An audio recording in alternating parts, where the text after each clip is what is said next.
Time to switch valleys and tell a different story. From the Colchagua Valley, I switch into the Cachapoal Valley.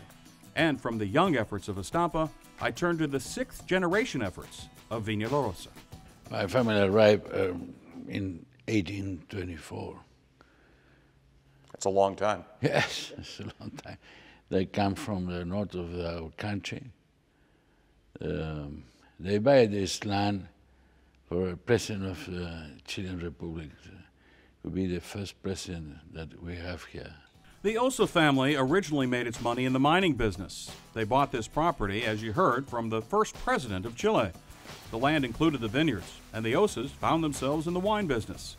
For years, they sold their wine to big companies like Concha y Toro, a familiar story in Chile, before deciding to begin bottling wine under the Vina la Rosa label in 1993.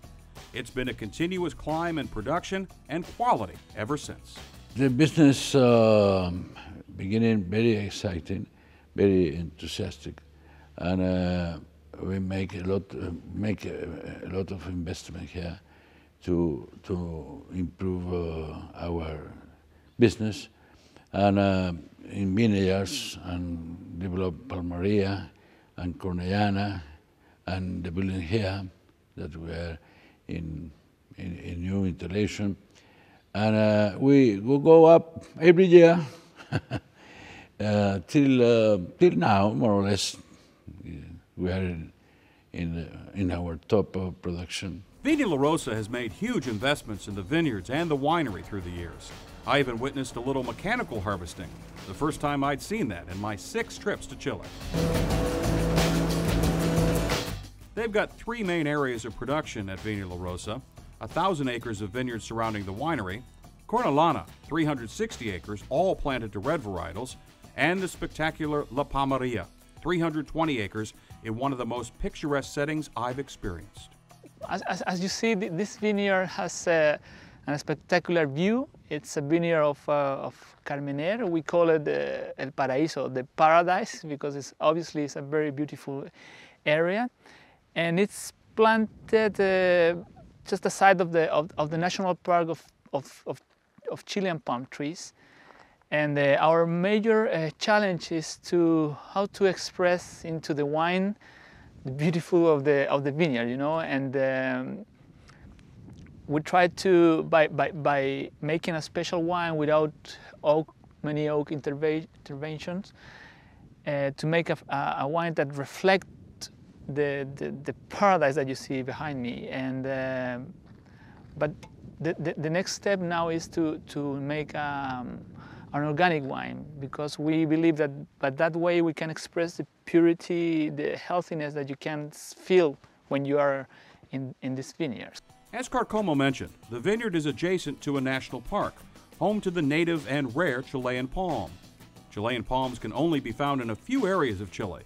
One more reason, La Palmaria is a special place. It's very important for the company because it was Mr. Ismail's father who was a leader in terms of the national viticulture and fruit industry, who discovered this place, fell in love with the palm, and over 2 generations I think that the palm has become very important to the company and also to us, because it's the people who work here and the people who visit must understand, and they feel that it's something that is not you cannot be related to these vineyards and to this palm. It's something fascinated, you know. The climate at La Palmaria is also unique. It's isolated, surrounded entirely by hills. That makes for very warm days and very cool nights, once again providing optimal growing conditions for the grapes. Red varietals flourish in La Palmaria. Carmener, Cabernet Sauvignon, Cabernet Franc, and Shiraz are all planted here, and all of them do well. Carcomo loves the grapes he gets from La Palmaria. Because of the sun of the day, and because of the freshness of the night, we have a lot of fruit and concentration from the wine.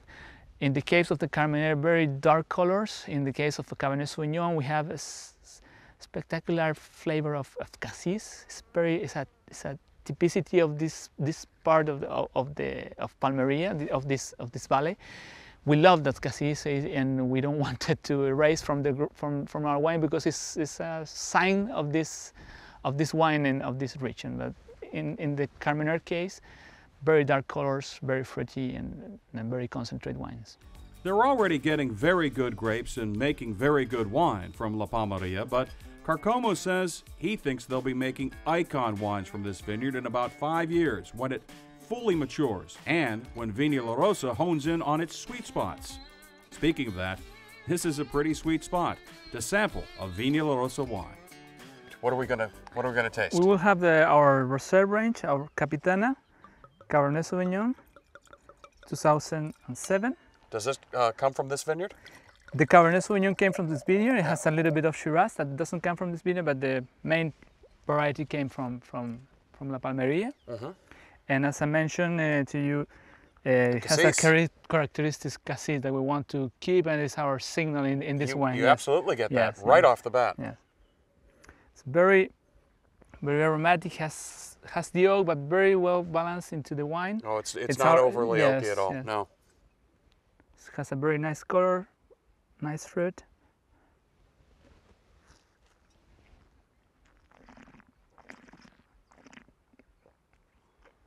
It's a very fresh palate. Wow. It's this is young.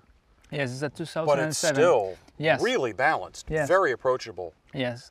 They make several different ranges of wines at Vina la Rosa, from La Palma to La Capitana, and finally, Don Reca. It's a walk up the quality ladder, and some beautiful expressions of grapes from the Cachapoal Valley. Vina la Rosa, 6 generations strong, and looking forward to the future. The future you make every day. And if you work well and you have good people around and you have the passion of making better, it could be a good future. A nice future. You can say that about Vina la Rosa specifically and the Chilean wine industry in general. And on that note, it's time for me to end my visit to Chile in this week's show.